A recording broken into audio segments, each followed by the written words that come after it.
Welcome everybody to another episode of B&B Hockey Talk. I'm Aaron Bloxel with my co-host, Mr. Matt Balzer. Matt, we got a bit to cover. Don Cherry is back. We'll get into that. But first, this week's last week's 3 stars from the NHL. Yeah, so the third star of the week from the Florida Panthers, Keith Yandle. In 3 games, he had a goal and 7 assists. He had the game-tying goal against Boston, where Florida was down 4-0 in that game and came back to win 5-4 in a shootout. Yandle now has 18 points in 20 games. The second star of the week, Nathan McKinnon from the Colorado Avalanche. He had 4 goals and 7 points in 3 games, including a 2-goal, 4-point game against the Winnipeg Jets, and a 2-goal, 3-point game, including the OT winner against the Vancouver Canucks. He now has 13 goals and 29 points in 20 games.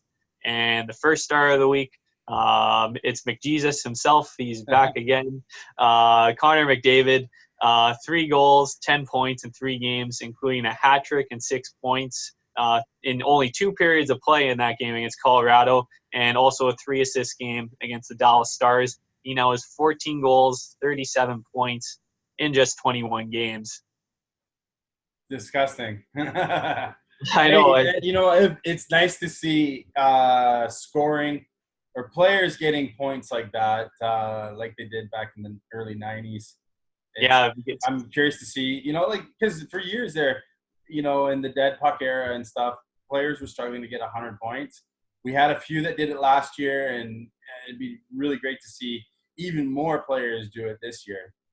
Yeah, I think Draisaitl, McDavid are on pace for over 150 points or something like that. And I think they said the last duo to do that was Lemieux and Yager or something like that, which is crazy. And then even if you go down to Pastrnak and Marchand, they're still both on pace for 130. So it's just it's nice just having seen I still know it's still early in the season, but it's nice seeing those projections of super high scoring, because Kucherov last year was that was insane for him to put up 128. Because that was basically unheard of. But yeah, it's just great to see the goal scoring up in the league, and just guys just continually producing every night. Well, we see guys from the Oilers, guys from the Bruins, and I'm not going to be surprised if we see guys from the Lightning up in the scoring, later on in the season. So, okay, those are the 3 stars of the week. Let's get into some of the injuries that we've run into, as well as some of the news since last Friday. All right, yeah, so quickly touching on the injuries, a couple big ones coming out of Montreal. Jonathan Drouin will be out 6 to 8 weeks after wrist surgery. That's unrelated to him getting absolutely destroyed by Alexander Ovechkin, according to the team. And also they're missing Paul Byron, who also got injured in that game. He's out long-term after knee surgery.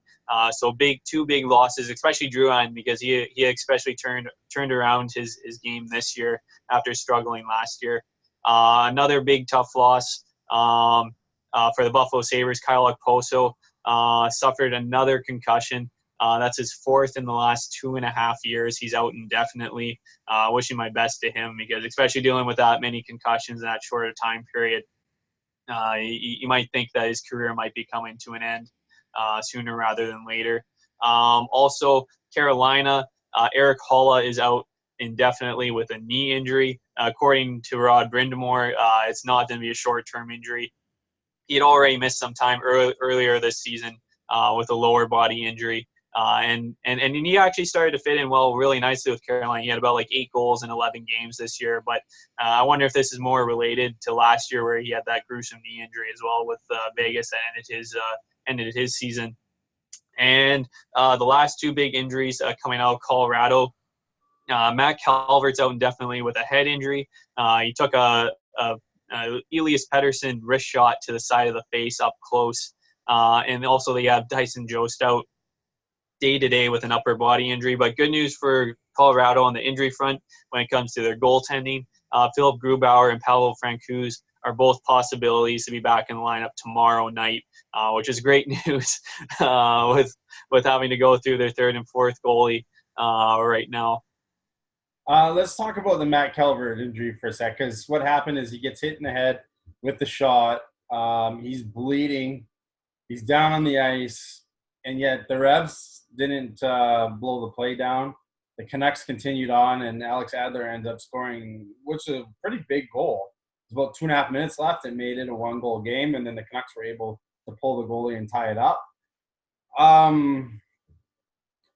It's tough to say because the way the rule reads, I'm not quoting it verbatim here, but the way it reads is basically it's up to the refs. It's a discretionary call. Otherwise, you let the play continue, and it just seems like most of the time refs will, the guy's got a broken foot from blocking a shot. They're gonna let the play continue and watch him hobble off the ice, but if it's usually related to the head, I've seen them, blow it down right away. And I think in the fairness to the refs in this game, it didn't look like either one of them saw that the shot hit him in the head, and they didn't know why he was down necessarily, and they didn't want to guess by blowing it down and erring on the side of caution. They wanted, because the Canucks had possession, they had a scoring chance, they let the play continue.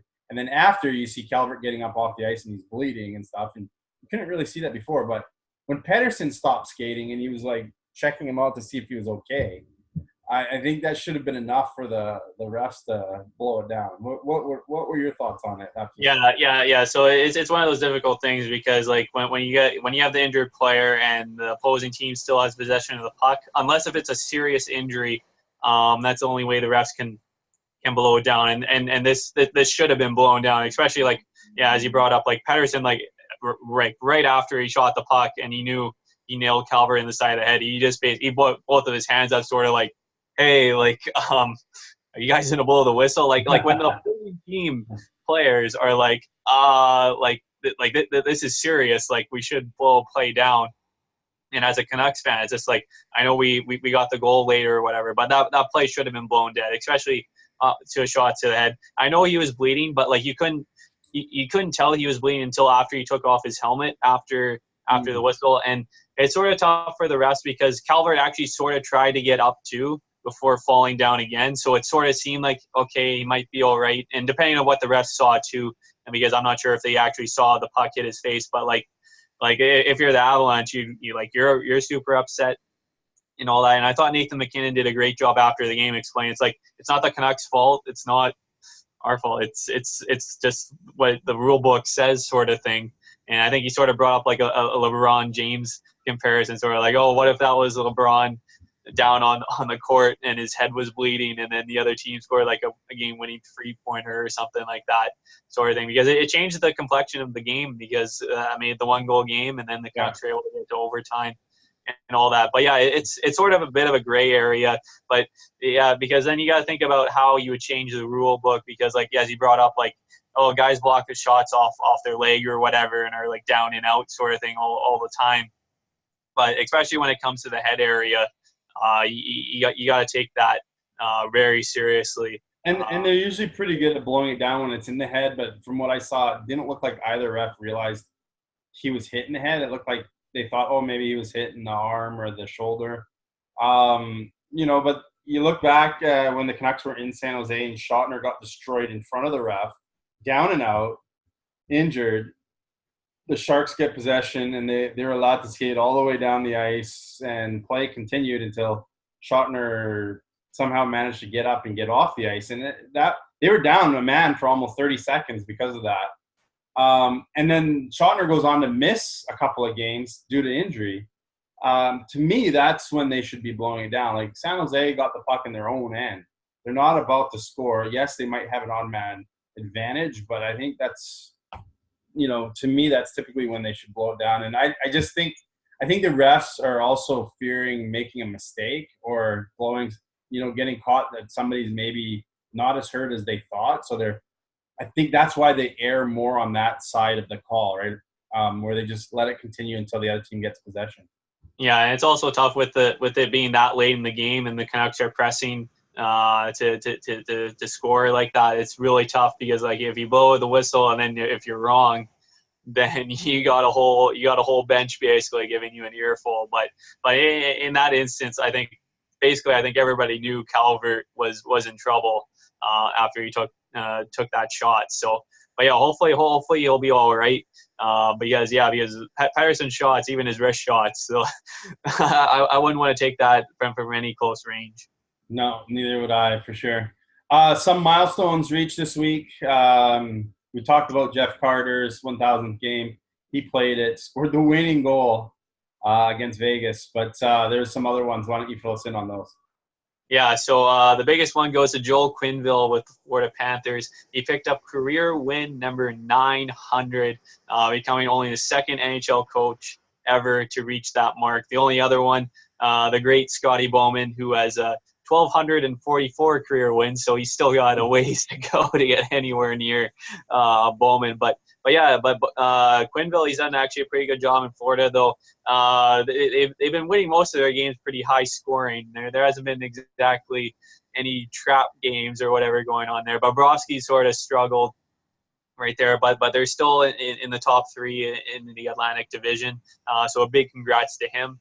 Steven Stamkos scored his 400th career NHL goal on the weekend. Became only the 98th player in NHL history to reach that mark.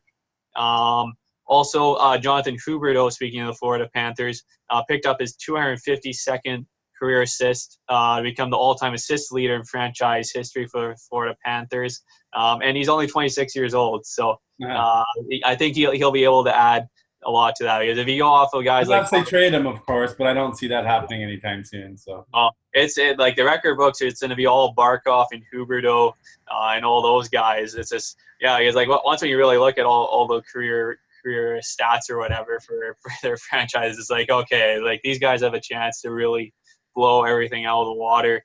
Also, Marc-Andre Fleury picked up his 58th career shutout, moving him into sole possession of 20th all-time on the NHL shutout list. Brent Seabrook played in his 1100th career game in the NHL. And a couple other gameplay marks. David Perron played his 800th career game and his 500th with the St. Louis Blues. And also Alex Galchenyuk in the same game played his 500th career game and picked up his 300th career point as well. So those were the big milestones over the past couple days. And just going into some other news that I'd have to touch on. Corey Schneider was put on waivers today. Surprising move. So he still has 2 years left at a $6 million cap hit on his contract. This year he's 0-4-1 with a 4.59 goals against average and an .852 save percentage. In his last 40 games that he's played, he only has 6 wins, which is really tough. And I think somebody pointed out, though, even though he sucked in the past couple of years, his career save percentage is still at .918, which just shows how consistent he was earlier in his career. But it sucks because off the ice, he's one of the nicest guys you can ever meet or want to be around. But that's just the thing. When it comes down to it, it's results. Mackenzie Blackwood's really taken over the number one job there, and New Jersey called up Louis Domingue from the minors. But yeah, that's just the way they're going, and hopefully he can get his confidence up in the American League. I really hope, because the way he played in the preseason, he was really rock solid, that he was moving in the right direction. But it's just one of those things where everything's catching up to him. Injuries have really taken a toll on Corey Schneider. Let's talk about, we mentioned that Don Cherry's got a podcast out now. Do you know where we can find that at all? Yeah, so the first episode is going to be dropping tomorrow morning. I guess it'll be a Tuesday show. I believe it's called The Grapevine, but you can find that like on Spotify or any of those other networks or whatever where you can watch download podcasts. But yeah. So if you're still interested in hearing Don Cherry's opinions, you don't have to worry about that. But yeah, tomorrow morning apparently the first episode will be dropping. And then I guess we can move to some of the Canadian teams that are struggling out there. Yeah, we'll talk about the Leafs first.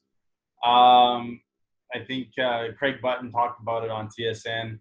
on how it's red alert now for Toronto, and Mike Babcock's potential job is it might be on the line in Toronto with the way they're struggling. They've lost 5 in a row now, and they just I mean that team is maxed to the cap, and yet they're still struggling. And you can't blame goaltending. I mean, we talked about how I think they're 0-6 on back-to-backs.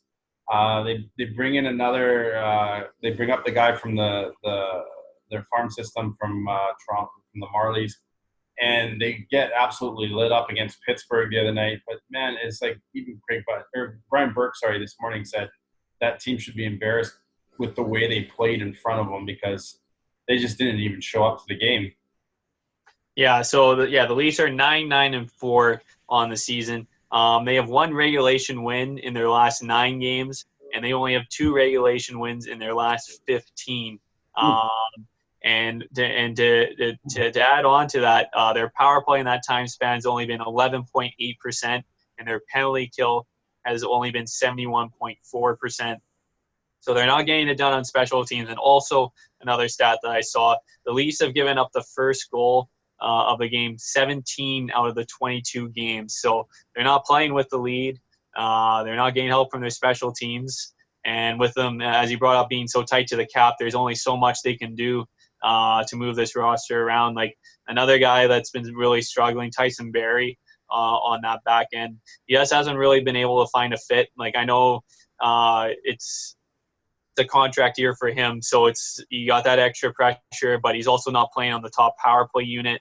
And then you get to Mike Babcock. Like how long is it going to be until if Kyle Dubas does decide to move on from him? We know the Toronto Marlies head coach Sheldon Keefe has been Dubas's guy down in the American Hockey League. But yeah, it's something that you really they're really gonna have to consider if these struggles continue. And also, the backup goalie situation. The only time they played the backup have been on those 6 back-to-back nights. So it's not exactly setting them up for success. But yeah, between Michael Hutchinson and I'm gonna butcher this guy's name. Like Cachero or something like that. I apologize right there, but yeah, it's and then that game against Pittsburgh, they were just god awful, and there was that funny meme or whatever. I couldn't believe like CBC couldn't capture it better with the young couple. Yeah, where they're taking the selfie and then. Yeah, with the guy smiling, and then immediately as she puts down the phone, you get the frowning face, and then 6-1 Pittsburgh comes up on the screen. Like you couldn't write a better picture of being a Leafs fan right now. But yeah, it's something like the players have to do it or have to own it, and also the coaches, because if Babcock's message isn't getting through, then they're gonna have to move on and find somebody else pretty quick here. Well, if they decide not to fire Babcock, how long until they decide to move a piece like Marner, Matthews, Nylander? I know, yeah, because that'd be like the only way to clear up cap space. But it's like you're not moving Matthews, you're not moving Marner. Like Nylander would be like the one guy, but Nylander's actually been one of the better players, I think, for the Leafs so far this year. So it's like, there's not a whole lot. Why not move Matthews or Marner? Well, it'd have to be. Arizona is still a great fit for Matthews. They've got the cap space and everything for him, and they'd have to give up lots. But I mean, it would free up some cap space in Toronto.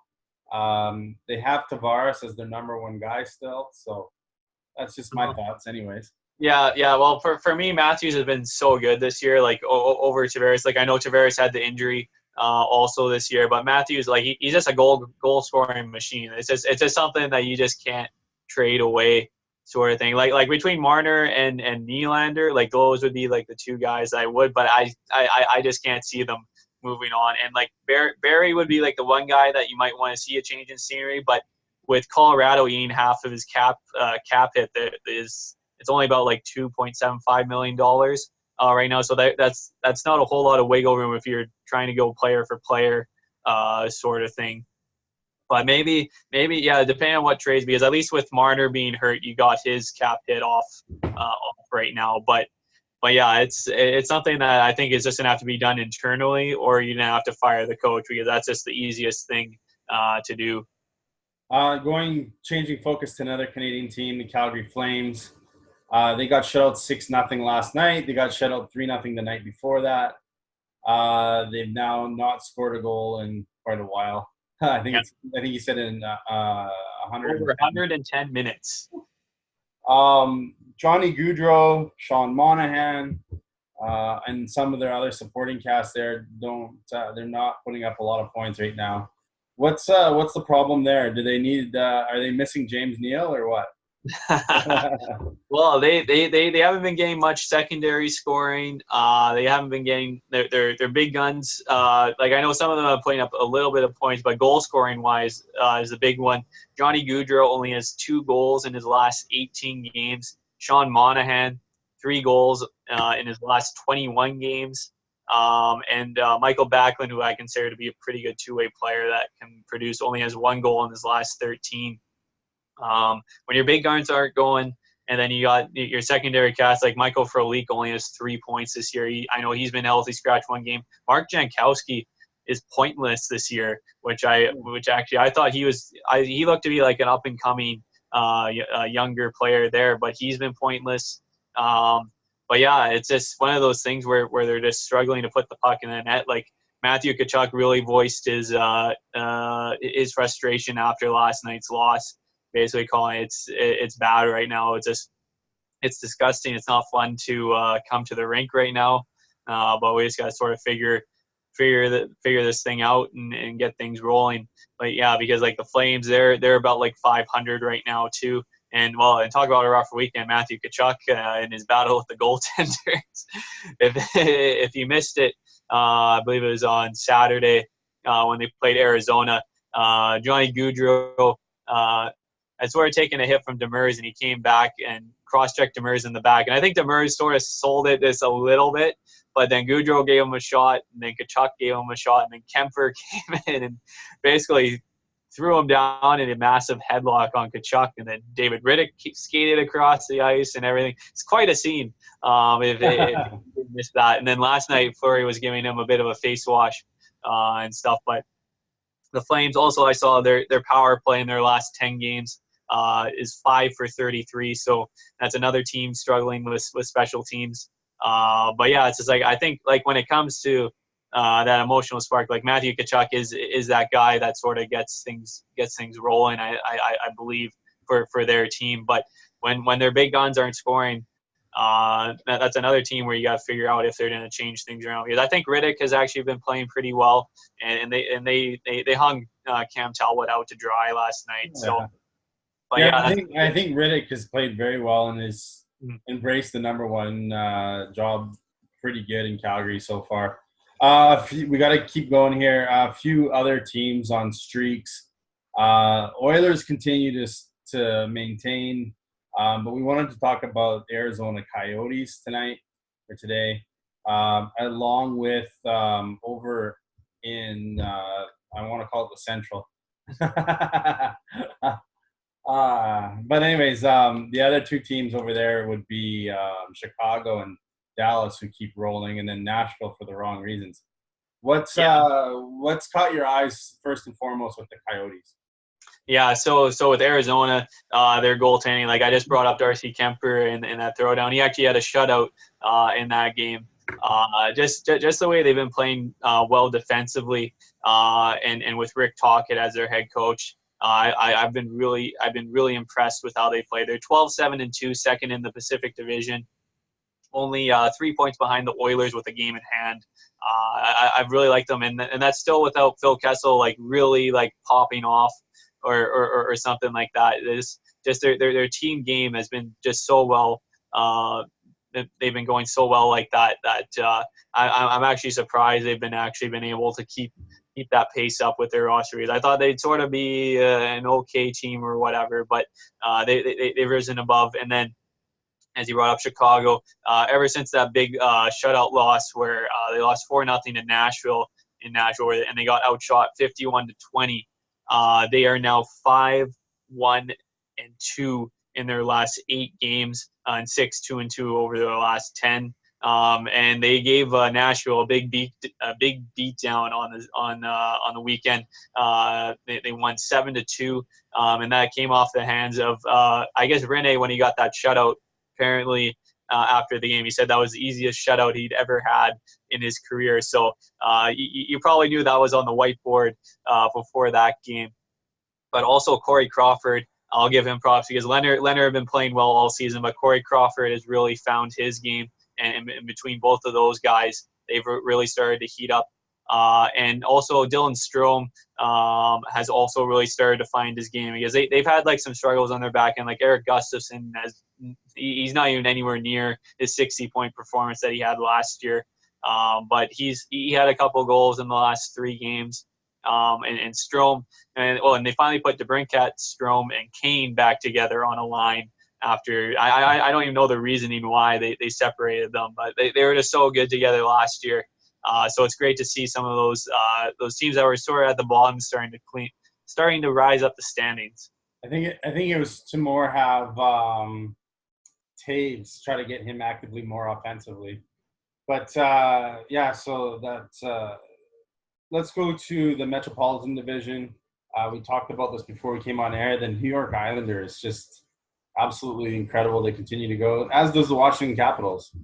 Yeah, so the Islanders, they were down 3-0 to the Philadelphia Flyers after 2 periods. And what do? They come back, tie the game, and win in a shootout. They are now 13-0-1 in their last 14 games. Like, this is just a machine that you just cannot stop. But Barry Trotz, what can you say? Because I saw this stat and they were comparing his first 100 games with the Washington Capitals to his first 100 games with the New York Islanders. And with Washington, he was 57-31-12 in the first 100 games. And with the Islanders, he is 62-30-8. Through the first 100 games. So take all the star power that they had in Washington and compare that to the Islanders, and he has a better record, which is just crazy in my eyes. And then Washington, of course, they continue to get things done. I know they suffered that loss to Montreal, but even then they still have 34 points, which leads the NHL right now. It'll be interesting because the Islanders have played 4 less games than Washington right now, but there's still a big separation because the Islanders have 29 and Washington 34. But if the Islanders can keep getting these games in hand and keep winning, it's going to be a 2-headed monster on the top of that division there. What about the top of the Atlantic Division? I mean, Tampa Bay right now I think is in 6th, but they've played so few games. I think once they start playing some of those games in hand, they're going to catch up and pass a lot of those teams in front of them. But the rest of the teams are pretty mismatched. I mean, Boston continues to lead the division. Buffalo continues its way downward. Florida seems to have found their rhythm. But what do you want to comment about on those? Yeah. So for the Atlantic, I'm just thinking outside of like Boston. I think this division is wide open. Like if one team gets on a big hot streak, I think they can go, and that's exactly what Montreal is doing right now. They're 7-1-2 in their last 10 games. Carey Price has been just an absolute beast.